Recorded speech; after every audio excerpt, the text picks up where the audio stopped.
assignments, doubts, exams. We have got you back. EduPlanner make every chapter easy to understand. Stay tuned, learn more, grow with us. 30.64. So it's possible that the proton might be unstable, but experimental constraints on this have shown that its half-life for this decay has to be greater than 10 to the 33rd years, because if it were any less than that, they would have been able to have detected it by now, basically. And so we want to sort of estimate how long you would have to wait for a proton in your body to decay, the sort of expected sort of average time for that to happen. If you're a 70 kilogram person made out of entirely out of water is the approximation it tells us to use. And then out of the 7 billion people on Earth, about how many of them would have a proton in their body decay over a 70-year lifetime.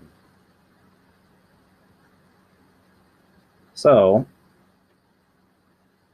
first we want to figure out how many protons are in your water body. So if we're 70 kilograms of water, 70 times 10 to the third grams. Now water has a mass of 18 grams per mole.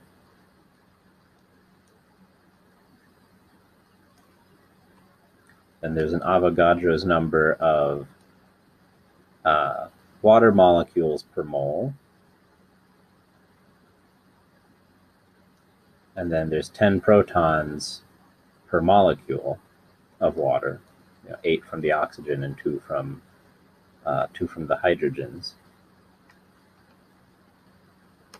And so in 70 kilograms of water, there's about 2.34 times 10 to the 28 protons.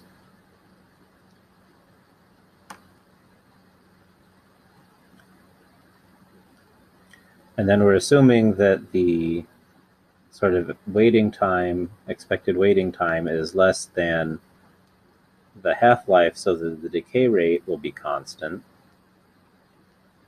And that allows us to do this.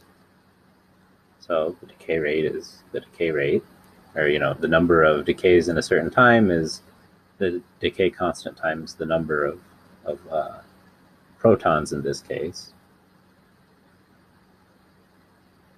And so solving this for delta t and putting in log of 2 over the half-life for lambda, we get that this is delta n, which we want to be 1. We only want one of these to happen. It's going to take long enough. Divided by n, which we just found, times the half-life, which is gigantic, divided by the log of 2. And so you get 60,000 years.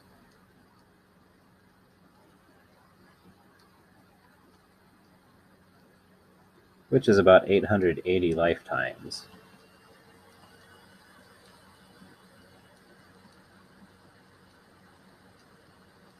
Now, we could interpret that as meaning that 1 out of every 880 people